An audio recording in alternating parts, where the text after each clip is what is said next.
વિજાપુરની અંદર મુશળધાર વરસાદ છે। ભારે વરસાદથી વિજાપુરમાં એપીએમસીની દિવાલ ધરાશાયી થઈ। વરસાદને કારણે વેપારીઓનો માલ પણ પલળી ગયો છે। 12 વાગ્યા સુધીમાં વિજાપુરમાં 8 ઇંચ જેટલો વરસાદ ખાબક્યો છે।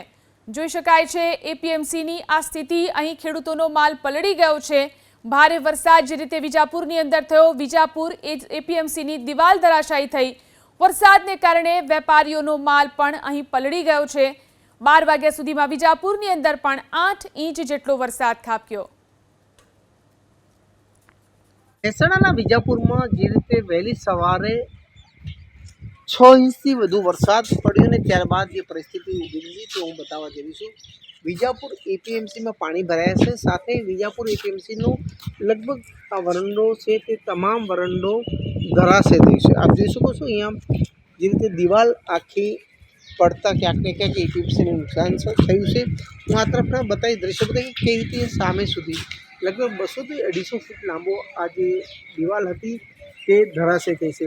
જે રીતે દિવાલ ધરાશય થઈ છે અને એપીએમસીની અંદર પાણી ભરાયું છે, તેને લઈને ખેડૂતો અને એપીએમસીના સત્તાધીશો ચૂંટી ગયા છે। મારી સાથે એપીએમસીના સત્તાધીશ છે, તેમાંથી વાત કરું સાહેબ, વરસાદના કારણે કેવી રીતે એપીએમસી નુકસાન છે? વરસાદના કારણે એક તો મિલકતનું નુકસાન એ વરંદાને મોટું નુકસાન છે।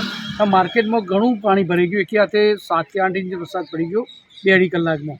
એના હિસાબે અમે રિચાર્જ ટ્યુબવેલ બનાવ્યો છે, પણ એ કેટલું પાણી ગાળી છે। એના હિસાબે મોટું નુકસાન છે। માલ દિવાલ ધરાશય થઈ છે, 250 ફૂટ દિવાલ ધરાશય અંદાજિત છે।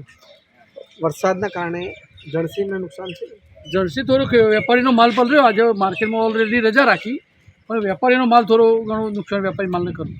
તો ક્યાંક ને ક્યાંક વેપારીનો માલ પણ પલળ્યો છે। હું આ વરણનો ફરી એકવાર બતાવીશ કે કેવી રીતે તમામ જે આ દિવાલ છે તે ધરાશય થઈ છે। આ જ રીતે વહેલી સવારે વરસાદનું આગમન થયું ને ત્યારબાદ જે વિજાપુર શહેરની અંદર ક્યાંક ને ક્યાંક આ વરસાદ છે તેને લઈને લોકો ચિંતિત બન્યા છે। હારું નામ એબીપી સ્મિતા મહેસાણા।